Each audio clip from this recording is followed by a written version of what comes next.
My name is Frank Bailey. I was born in 1925 in Guyana, and I came to Britain in 1953.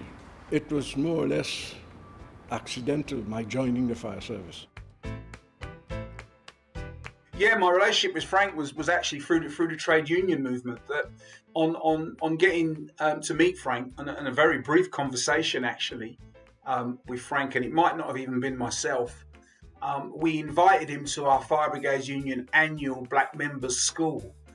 We were all very, very excited that there'd been a black man in the London Fire Brigade in the 1950s. Frank became, through his political activity, he became a member of something that was called the West Indian Standing Conference, and they had an annual conference. And so Frank, because of his political activity, went to that conference. And at that conference, someone from the Fire Brigades Union said that there was a problem in the fire service in London in that they wouldn't employ black people. There was almost an unofficial colour bar in the London Fire Brigade, according to the delegate from the Fire Brigades Union.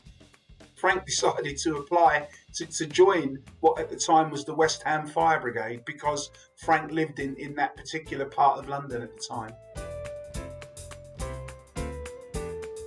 So the kind of work and the kind of mainly fires they would have gone to would have been on the docks, because they wasn't that far away from the docks. I mean, it was a dock area.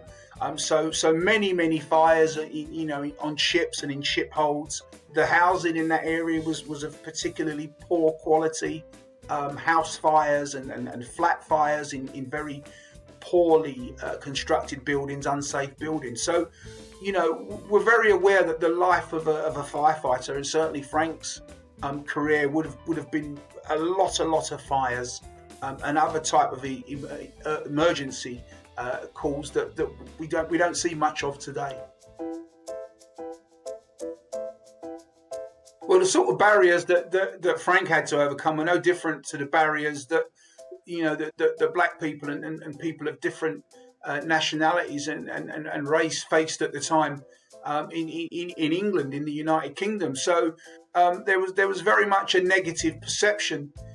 People just at that time, the culture very much in the fire brigade was people didn't believe that black people could function in the fire brigade, and therefore didn't deserve to be in the fire brigade. So those were some of the really basic barriers that Frank faced on joining, and he often used to say that those barriers followed him throughout his career in the London Fire Brigade. Where he found some success and some progression was within the Fire Brigades Union because of his political beliefs.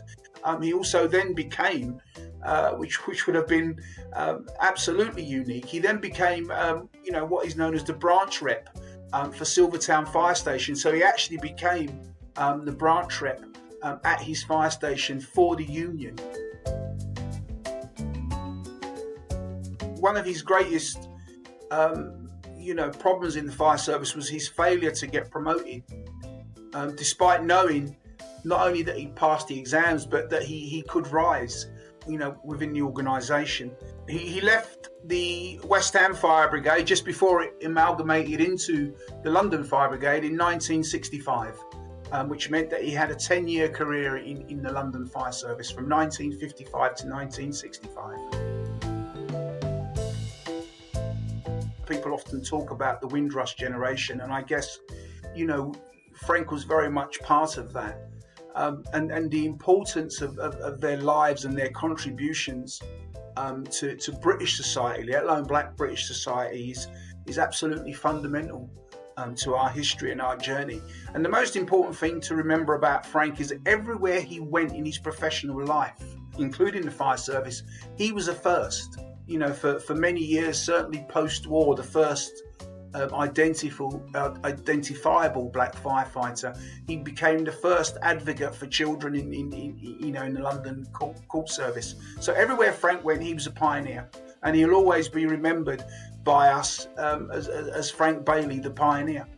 And his memory will certainly amongst our community will live on.